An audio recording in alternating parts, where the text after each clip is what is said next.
Jared Poland, FroKnowsPhoto.com. We're here with Adam Lerner. Adam Lerner, how are you doing today?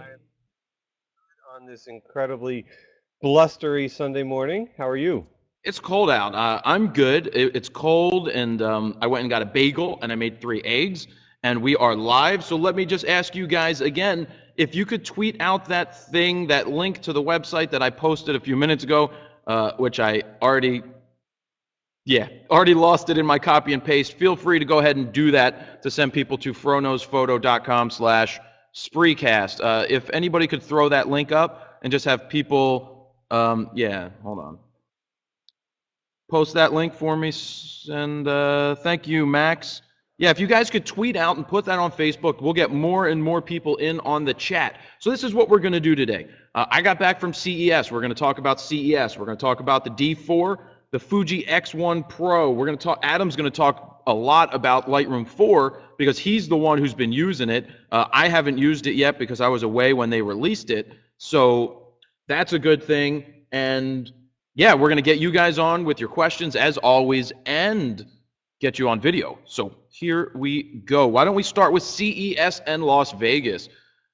Yeah, CES in Las Vegas was fun. Adam, did you hear anything about the show?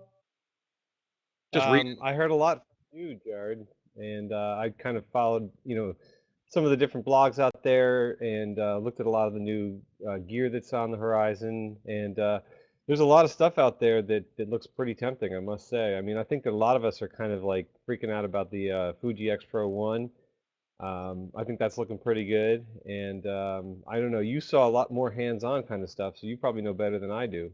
Yeah, and I'll say this. We'll jump right into that X Pro 1 thing as I keep getting it wrong. But the X Pro 1, I think I talked with Fuji, and I was in their booth for a while, and they're really having a major push. You can see over the last year what they've done with the X100, which everybody loves. It had some little, minor things wrong with it. Not much, but it's a first-generation thing. And then they came out with the, X100, right? Or X1, the other one that's point and shoot, and now the X Pro 1. Right. Well, the X10, I guess, was more of a consumer level. And the X100, I think people love because it's got one really nice fixed lens on it. And once they got the firmware, sorted, it really became more viable. I think the biggest complaint that a lot of pros had with the X100 was just the focusing was really kind of difficult and hard to manage. But a lot of the folks, and I think you might have even seen this firsthand, have been saying that the X Pro 1, they've really resolved that focusing issue.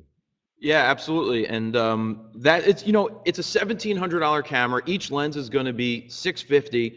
It's a little expensive, but for those pro guys, I know you would love to carry that around as another body that could be good and give you good quality. And the lenses are going to be great. It just seems that I've always liked what Fuji has done with their sensors. They've always gotten great color, great shadow detail, and they're just all around pretty darn good.